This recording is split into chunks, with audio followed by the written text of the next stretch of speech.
Excavation buckets are groundbreaking tools. Attached to the bottom arm of backhoes or other heavy equipment, they scoop up tons of soil and rock to make holes in the ground.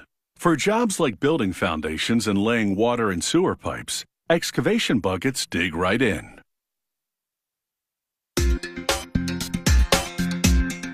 For soil excavation, there's quite a bucket list. Manufacturers make excavation buckets in a range of sizes and profiles.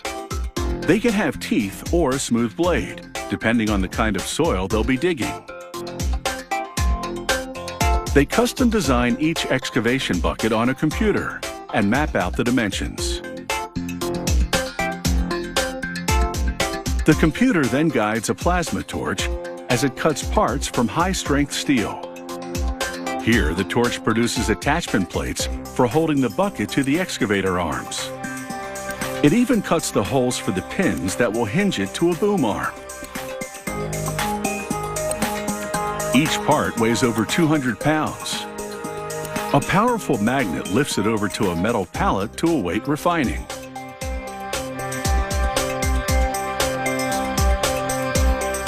Next, the computer-guided torch carves through a thinner sheet of steel to produce a template. Parts of the excavation bucket will be shaped in this template, so they'll match up when assembled.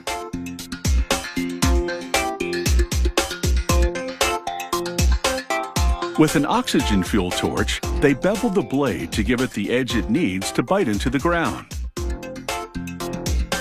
This blade profile is for sandy soil. A jagged edge is preferred for rocky or clay terrain. Next, it's over to a powerful press. It bends another part into an arch. This arched part will straddle the top of the excavation bucket. Meanwhile, at another station, a press bears down on the beveled blade to shape it to the template. The template is a cardboard copy of the steel one cut earlier. The operator confirms that the first bend is angled correctly. He then sprinkles lubricant and aims the press a few centimeters away from the first bend. It takes 6 to 8 hits to achieve the desired 90-degree angle. Once satisfied, he'll bend the other end to the same degree.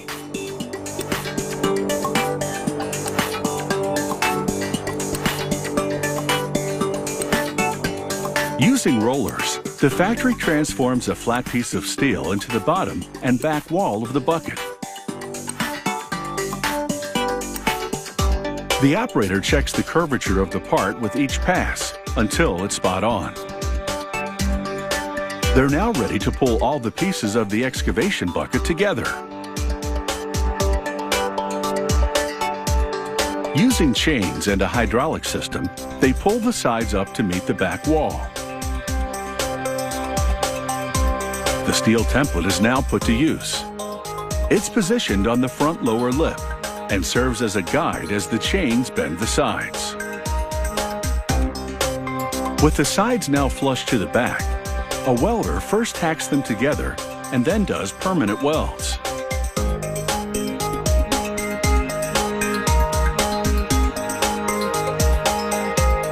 He guides the blade into position at the front of the bucket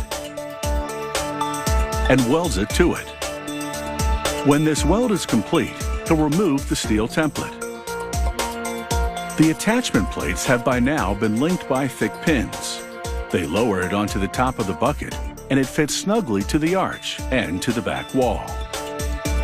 He welds the attachment assembly to the bucket. They paint the bucket inside and out. Yellow or black are popular choices for excavation buckets. Clients usually match the color of the bucket to the machine that moves it.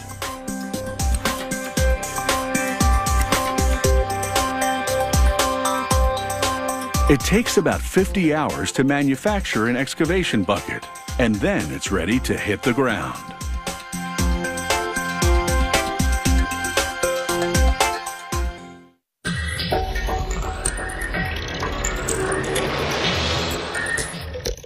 If you have any comments about the show, or if you'd like to suggest topics for future shows, drop us a line at sciencechannel.com/howitsmade.